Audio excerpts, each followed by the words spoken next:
Hello and welcome students. It's Nazia Begum here, your physics lecturer. Today in this module we are going to start our new chapter, that is reflection of light. So first of all, let's see what is light. Light is a form of energy and it enables us to see the objects around us. And from where we are getting this energy? We are getting the light energy from sun. And what is the source of energy on sun? It is the nuclear reactions. Okay, nuclear fission is taking place in sun. Because of that, a large amount of heat, sound and light is produced. Because sound is a mechanical wave, that's why it cannot reach to us, but heat and light energy are being non-mechanical wave can reach to us. Now what is mechanical and non-mechanical wave? See, mechanical waves are those waves which needs medium to propagate. That means to move from one place to another place, they need some medium.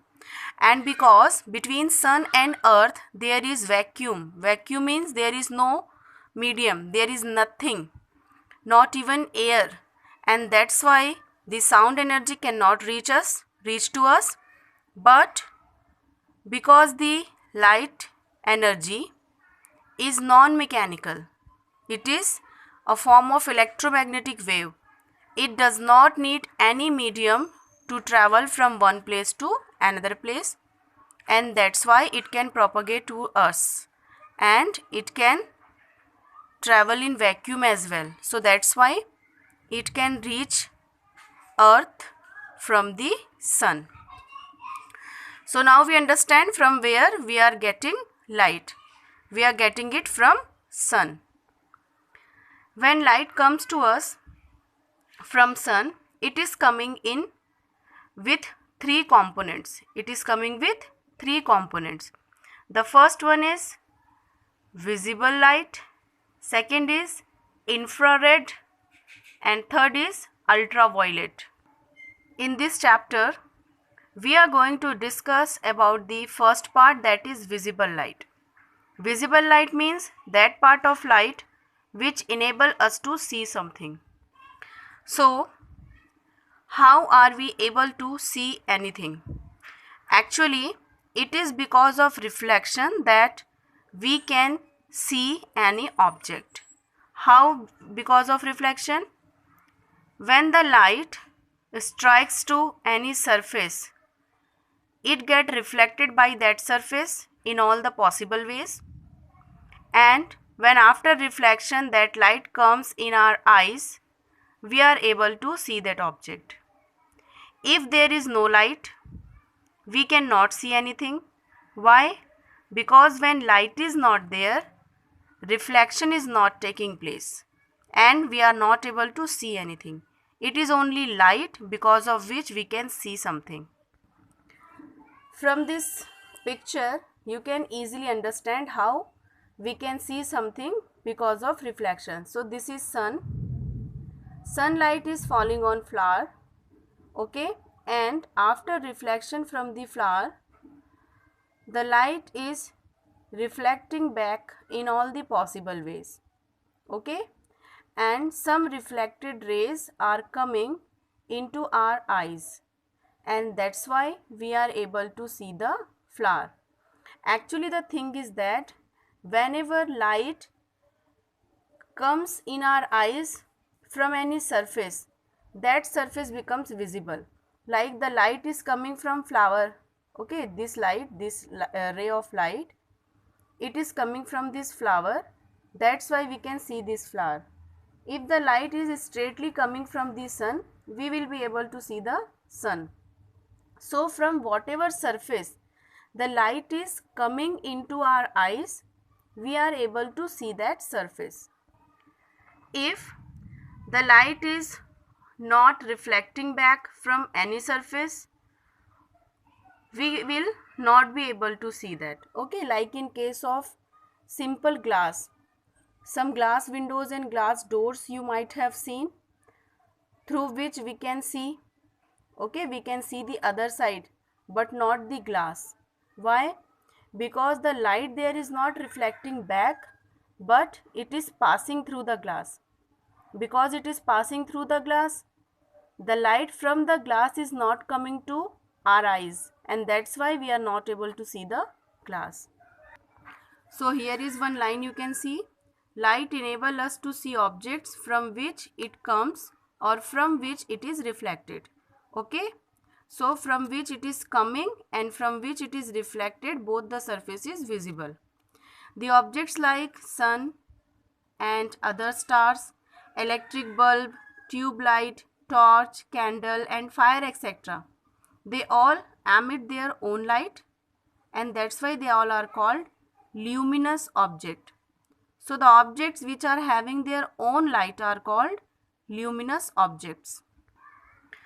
Those objects which do not emit light themselves but only reflect the light which falls on them are called non-luminous objects.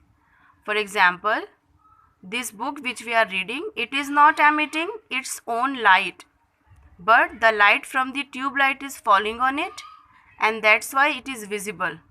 It is simply reflecting the light which falls on it from any other source. Okay, so this type of objects are called non-luminous object. So whatever things around you see which is not emitting own light but are visible because of light of other sources, they are called non-luminous. For example, flower, chair, table, book, trees, other plants, human beings, fan, bed, mirror, diamonds, walls, floor, road, whatever things are around you which is not emitting own light are non-luminous. We can see the non-luminous objects because they reflect light into our eyes. Then one more important point is there, that light travels in straight lines. And as we all have seen that because of reflection only we are able to see the things. So it is very important to understand that how reflection takes place. Okay, how the light got reflected and enable us to see. That all thing we are going to study in this chapter. And before that, first we have to see what is nature of light. So as I have told you that light is a non-mechanical wave. That means it does not need any material medium for their propagation. When I am saying medium, so it means something on which something which can carry the light from one place to another place. Like suppose if you have to go from one city to another city, so there are various means of transports like bus, cars, etc. and they take you from the one city to another city. Okay, similarly around us air is there, atmosphere is there, in which air particles are there. So that particles propagate the wave from one place to another place. But because light is a non-mechanical wave, so it does not need any medium. Okay, whether it is solid, liquid or gas, it does not need any medium for their propagation. Without any medium, without any other particle, without the help of any facility to transport them from one place to another place, they can easily move, and they move in straight line. Okay, so light is having dual property, dual nature. That means light is treated as wave as well as particles. Okay, so initially light was treated as wave only, and by that we were able to explain some phenomena of light. But some more phenomena of light was there which were not explained by assuming light as wave. So that's why scientist has assumed, the physicist has assumed that light is not wave but particle. And by assuming that, they were able to explain the other phenomena. So some phenomena of light can be explained by assuming it as wave, whereas some phenomena of light can be explained by assuming it as a particle. So that's why we conclude that light is having both the nature, wave nature as well as particle nature, and that's why light is called as having dual nature. And when we are studying the reflection of light, so that time we assume light as particle. Okay, now why we assume like this? See, if we throw a ball towards a surface, if we throw a ball towards a wall, then what happen? The ball will go strike the wall and comes back towards you. Okay, so here in reflection we assume that same thing is happening with light as well.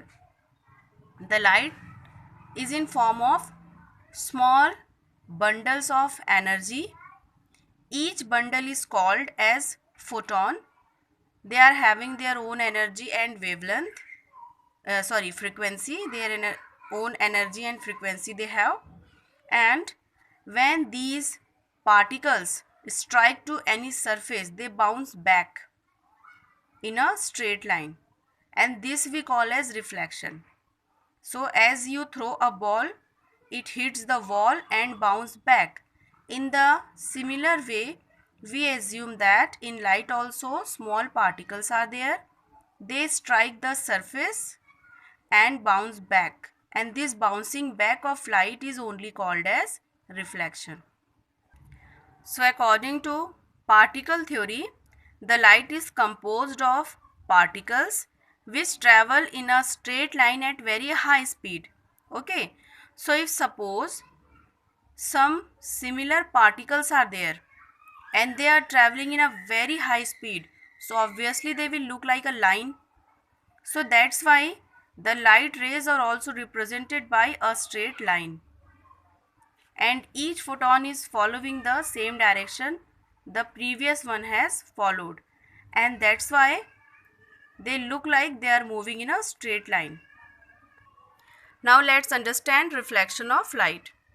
The process of sending back the light rays which fall on the surface of an object is called reflection of light. So the process of sending back or bouncing back of light particles is called the reflection. So here in this figure you can see AO. Okay, here you can see the arrow sign. This arrow sign is showing the direction of light ray. Whenever you are drawing a light ray, you must have to show the direction with the help of arrow. If you are not drawing arrow, it is not the correct diagram. Okay, that will be wrong one. So here the light falls on the mirror AO, and after striking to the mirror, the light particles are bouncing back in different directions. So here you can see OB. Okay, so this ray is called incident ray, and this ray which is reflecting back, so after reflection this ray is called as reflected rays. Okay, the objects having polished shining surfaces reflect more light than objects having unpolished dull surfaces. Okay, so today we have discussed nature of light and what is reflection. In next video we will discuss types of reflection, laws of reflection, and how image is formed in mirror. Okay, so this is it for today's video. We will meet in next one. Till then, goodbye, take care, do some productive work, and the most important thing, be healthy, be safe.